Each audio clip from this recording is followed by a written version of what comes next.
Hi guys, Mark here for KetoKitchenCollection.com, the home of the dynamic keto meal plan, and today's question is, can I do keto part-time and let loose on weekends? Well, yes, you can. However, more than likely, you're going to run into two big problems in doing so.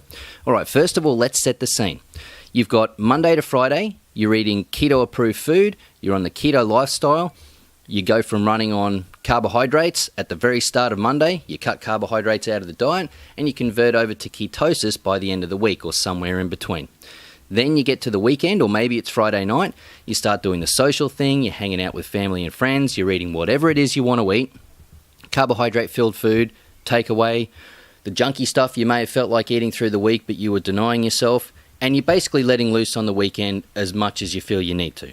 Okay, so that's the scenario. We've got two big problems. Problem number one, as we just mentioned, you're converting from running on carbohydrates over to running on fats. We're going from glycolysis over to ketosis through the week, okay? Some of you will more than likely get there within 2 or 3 days. Some of you, it might take 4 or 5 days. If you're new to ketosis, it might take you even longer. But on average, let's say you're doing it by midweek, thereabouts. Keto flu isn't fun. Now, it's not absolutely the most terrible thing in the world, but it's not pleasant. You get headaches, you get irritable, you get lethargic, and it's something you just have to go through. It's a rite of passage to getting from running on carbohydrates over to running on fats and ketosis. If you get to ketosis by the end of the week, that's great. That's fantastic. But by the weekend, when you go and start eating all those carbohydrate-filled foods again, you're just going to bump yourself right out of ketosis very quickly, very significantly. You're not going to be in ketosis at all by the end of Sunday. Come Monday, you go back onto the keto lifestyle, you've got to go through all that keto flu all over again next week, and the following week, and week after week after week after week after week for as long as you keep doing this. Every single week, you're going to be putting yourself through the keto flu. Now, can you hack that? Can you handle that? Like I said, it's not entirely the most enjoyable thing in the world. In fact, it's not at all the most enjoyable thing in the world.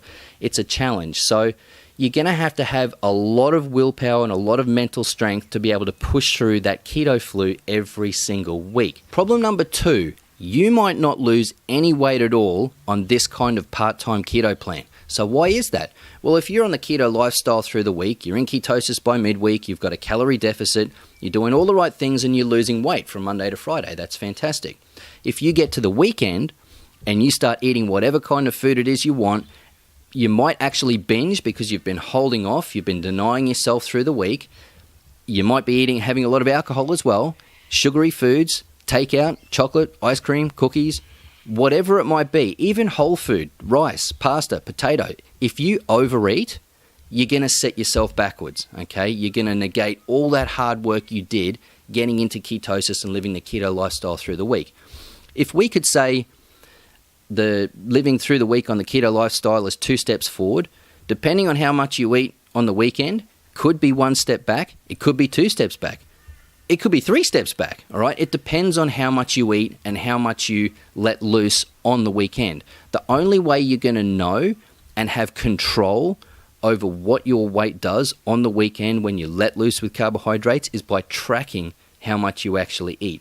Making sure that your calories are on a maintenance level rather than just letting them blow out and not paying any attention to them, because you're basically going to have wasted that week of going through the hard yards, getting into ketosis, and you'll be doing that week after week after week after week, and it'll be largely pointless, and you'll be just going through a repeated keto flu hell week after week, and it's not going to give you anything. Now, having said that, if before you were just letting loose every day of the week, eating carbohydrate-filled food all day, every day, however much you wanted, that keto lifestyle you go on through the midweek is going to be good. It's going to be beneficial. Make no doubt about that. But do you want to go through the keto flu just to undo all that hard work on the weekend?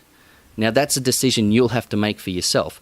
For me personally, I don't find that works. I can't, getting through the keto flu just to get to the weekend to let loose. I will binge. I know I binge. That's one of my failings. I'll binge on the weekend. I'll undo all that hard work just to have to go through keto flu to repeat that process. That's not for me, okay? That's something I can't handle. If you guys want to try it, give it a shot. It may work really well for you. Some of you out there do have an iron will and you can push through the keto flu, or you don't feel the effects of keto flu very much, and that's great. This may work very well for you as long as you can be mindful of how much food you take in on a weekend, regardless of what kind of food or drink it may be. If you keep that moderated, then you're not going to undo all that hard work that you went to through the week getting into ketosis. So guys, if you got any value out of this video, please like, share and subscribe. Join the conversation in the comments section below, and I'll see you guys in the next one.